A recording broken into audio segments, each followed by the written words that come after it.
On a une maman qui va faire une dépression et elle a 2 enfants, 2 petites filles. Le mari est pas très présent. On a placé les 2 petites filles avec un droit de visite des parents très très ténu, une fois par mois, pendant 45 minutes. Au bout de 2-3 mois, on apprend par les services sociaux que la petite fille a du sexe à 13 ans. C'est-à-dire qu'elle a des rapports sexuels avec plein de gens dans le foyer. Donc là, nous écrivons au magistrat en disant « c'est bien si on se voit ». Pas de réponse. Ensuite, ils nous disent les services sociaux, on apprend qu'elle est toxico. Il y a un problème de toxicomanie, il y a beaucoup de joints, il y a beaucoup de drogue, peut-être de la cocaïne à 13 ans. Donc j'écris au magistrat en disant toxicomanie, 13 ans, plus le sexe, c'est bien si on se voit. Pas de réponse. Là, l'enfant fugue, on ne sait pas où elle est. Pendant plusieurs mois. Ça pose quand même un problème. L'obligation de sécurité du département, on doit savoir où sont les enfants. Au bout de plusieurs mois, cette petite fille appelle sa maman au secours et elle lui dit « Je suis dans un réseau de prostitution à Toulon, Évry, Toulon. » Et elle dit « Au secours, viens me chercher. » Cette maman m'appelle, j'appelle les services de police qui arrivent à récupérer la gamine en traçant son téléphone. On récupère cette petite, on la fait remonter. Au bout de quelques semaines, le MAC qui utilisait cette petite fille la récupère et la ramène tapiner à Toulon. On arrive à récupérer cet enfant, on la ramène. Toujours pas d'audience. C'est-à-dire que ce n'est pas une absence de travail, c'est du mépris. Et lorsque le père a découvert que la petite se prostituait et qu'on lui a pas amené un droit de visite, il s'est pendu. Ce qui se passe dans l'aide sociale enfance, c'est un scandale d'État. Jeudi 15 mai, 2 manifestations ont justement eu lieu à Paris pour dénoncer les conditions d'accueil des enfants protégés par l'aide sociale à l'enfance. Quelles sont les failles identifiées au sein de l'ASE ? En France, il y a 340 000 enfants qui relèvent du juge pour enfants dans l'aide sociale à l'enfance, la protection des mineurs, et il y en a 227 000 qui sont placés. C'est exactement la ville de Toulouse. Ça fait 32 ans que je suis avocat et j'ai découvert ce contentieux-là, le placement des enfants, il y a 8 années. Pendant les 5-6 premières années où j'ai commencé à faire ça, je croisais peu de prostituées. Très rare d'avoir des enfants qui se prostituaient. Ça a flambé il y a 1 ou 2 ans. Sur les 20 000 enfants qui se prostituent, j'en ai vraiment beaucoup. Sur la carte judiciaire, il y a des nœuds de prostitution, essentiellement Paris, Couronne, Marseille. Après, il y a des endroits où il y a de la prostitution. Où se trouvent les foyers ? Ils sont tous, quasiment 80% de nos foyers, sont dans les zones de pauvres. C'est-à-dire, nous, dans Marseille, c'est dans le quartier nord, là où il y a tous les gens dont on parle tous les jours dans la presse. Vous, c'est la Couronne, qui est quand même beaucoup plus pauvre que ne l'est le centre-ville de Paris. Comme ces foyers sont au cœur des cités, les petits Macs vont faire leur marché. Ils récupèrent les enfants. Comment ils les attrapent ?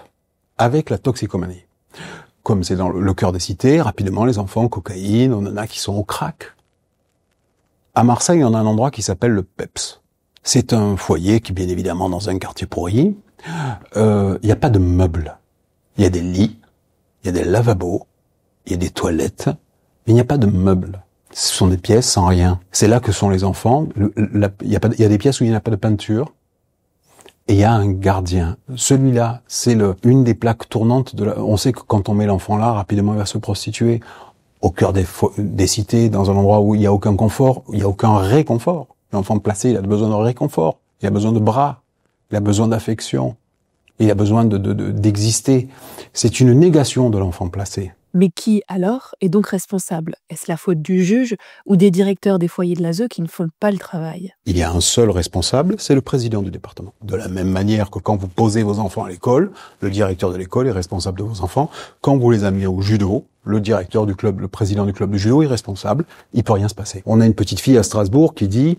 le premier soir, on m'a forcé à me prostituer. On m'a dit, il faut que tu le fasses, sinon on va prendre tes parents, on va les frapper, on va tout te prendre.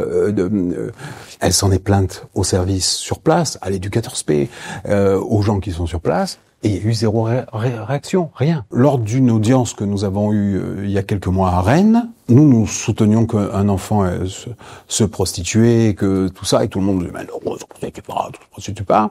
Et par un ami sur le dark web, j'ai trouvé à peu près en 3 minutes cet enfant. Cet enfant, j'avais les tarifs, j'ai eu tout. Toutes les semaines, je reçois des gens à qui il faut annoncer que la petite a été violée, qu'elle est obligée de masturber quelqu'un, qu'elle se prostitue. Il faut dire aux gens, chaque fois qu'on a rendu l'enfant aux parents, il a arrêté de se prostituer, mais il est détruit. Il n'y a pas de cycle de formation, il est hors formation totale. Et deux, c'est un enfant qui a vécu un cauchemar et qui, socialement, a un mal à s'intégrer qui est hors catégorie. C'est plus rattrapable. Les dégâts qui ont été faits par les consommateurs et par l'ASE, parce que la plupart des enfants demandaient de l'aide au début quand ils se sont retrouvés dans cette situation d'être obligés de se prostituer. Là, on a un problème de société qui est majeur. C'est 20 000 enfants. C'est un fait de société. C'est une pandémie. Et face à cette pandémie, il n'y a aucune réponse organisée de l'État. C'est-à-dire que l'État, par le fait de la décentralisation, a délégué au président des départements le soin d'agir. Il n'y a aujourd'hui aucune politique globale de réponse en France au problème de la prostitution des mineurs placés. Mais ce qui est plus important, et dont personne ne parle, personne ne pose cette question, qui est la seule que nous devons poser, qui consomme un enfant de 11 ans? C'est pas de la prostitution, ce n'est que de la pédophilie. Le cœur des enfants qui sont nos clients, c'est entre 11 et 14 ans. Il y a eu une émission sur la 5, sur C'est à vous, et il y avait sur place le procureur de la République de Marseille, qui était là pour parler du trafic de stupes à Marseille. Et il a été obligé de réagir au problème de la prostitution des mineurs. Et il a dit cette phrase qui est déstabilisante. « Qu'est-ce que vous pouvez faire ?» Elle dit « Ah oui, on en a connaissance. » Donc ils ont connaissance. On attend qu'elle fasse un délit, qu'elle commette un délit, pour intervenir et les cadrer. C'est-à-dire que cet enfant qui est déjà en galère XXL, qui est toxico, qui se prostitue, qui est dans des réseaux, donc qui est dépendante, on attend qu'elle fasse un délit où elle va se mettre en danger, une agression, de la vente de stupes, n'importe quoi, et à ce moment-là, on va intervenir quand la situation sera super dégradée. Il y a un chemin qui amène à la prostitution. La toxicomanie, ça vient rapidement, mais ça vient en plusieurs mois quand même. Pendant ce temps où l'enfant est sur la toxicomanie, avant qu'on les attrape pour la prostitution, ils ne font jamais remonter au juge. Lorsqu'ils voient que l'enfant a de l'argent, a des fringues qui n'ont pas été payées par le département, ils peuvent pas ne pas le savoir. Il sort tous les soirs, il va au planning familial. Il les accompagne jamais au planning. D'abord, il faut prendre en charge immédiatement ce qui n'a pas de coût social, il y a la CMU. La contraception, les soins, parce que celui qui va consommer un mineur, il va pas prendre de précautions. 2, jamais de suivi psy. La petite qui se prostitue, pas de suivi psy. Par exemple, une petite qu'on a à Marseille, toxico, elle se prostitue. Donc, au lieu d'accompagner, on l'a changé de foyer puisque c'est elle le mal. On l'a changé, elle est passée de Frévalon à la Busserine.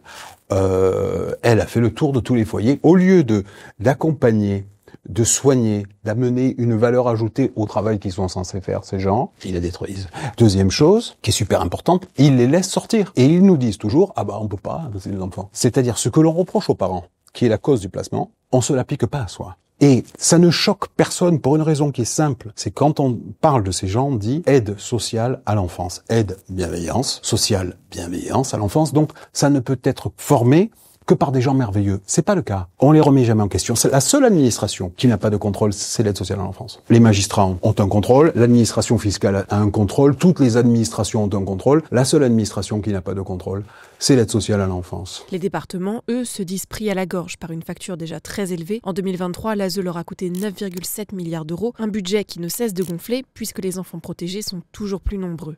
C'est indigne. Ce dont on a besoin n'a pas de coût. C'est-à-dire, il faut que les EDUXP, d'abord, qu'ils les laissent pas sortir, ça n'a pas de coût. Que les EDUXP, quand ils voient l'enfant toxico, fassent remonter immédiatement au juge pour qu'il y ait une audience, ça n'a pas de coût. On laisse faire ça. Et ce qui se passe dans l'aide sociale enfance, c'est un scandale d'État. Les réponses des présidents de département sont indignes. De dire qu'on n'a pas les moyens. Quand on a 9,5 milliards, on se tait.